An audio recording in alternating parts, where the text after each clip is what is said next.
create opportunity. Let me also take this moment to share some information about our institute, because the participants across the India and inside of India. So about an operator reactor so that I can go very close to 0 NOx. So that's why I put ultra low to 0 NOx. And we are working on a catalytic combustor. So in the right-hand box here is basically design and a lot of chemical modeling that we have been doing here with an aim to get. The whole aim is to gasify a solid fuel. So now, whatever unwanted things, these are going to be taken out, particularly ash or that cannot be gasified. So if you notice tracking, but also it should not require parasitic power, because if it requires large amount of power for tracking, then whatever the output which you get out of the system will become negligible.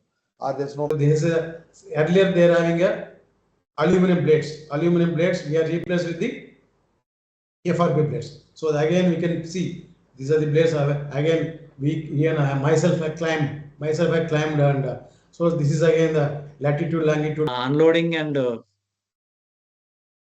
unloading on the belt conveyor. Net weight of the coal each wagon is the 50 metric ton. The total weight of the is say for example 60. System without the absorption chiller. In this figure, it includes the ORC coupled to the compression heat pump for electricity production. You are seeing this diagram. Here the parabolic trough collector is there, which produces the steam that going to the turbine, and at the X section, it is again. For the whole presentation, I intentionally kept it around 1 hour.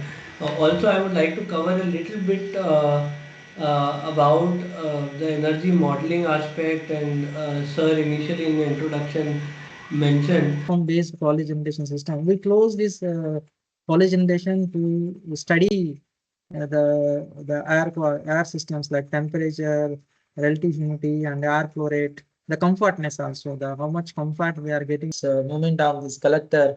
It may be paraboloid collector or parabolic collector, using these drives and this mechanism, that's mechanical systems without using any wiring or battery.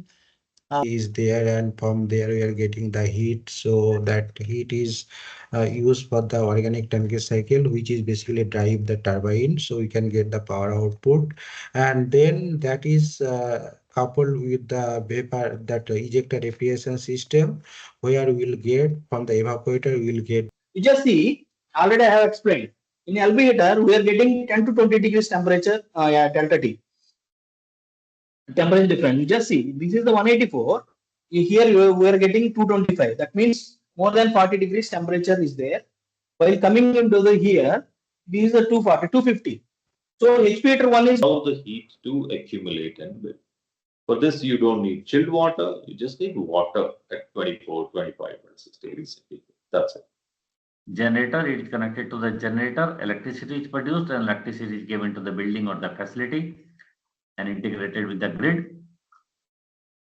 Then it has got other system also, that the heat exhaust gases go to the heat recovery unit. So, that day in planning and development, Professor Subhas, the coordinator of the program, Dr. Srinivas, and the co-coordinator is Rajan sir, and all the participants. I also attended from this day 1 to what you call that today, that the program which is structured in a way on the content of the theme of the what you call that the topic. All the sessions were excellent. That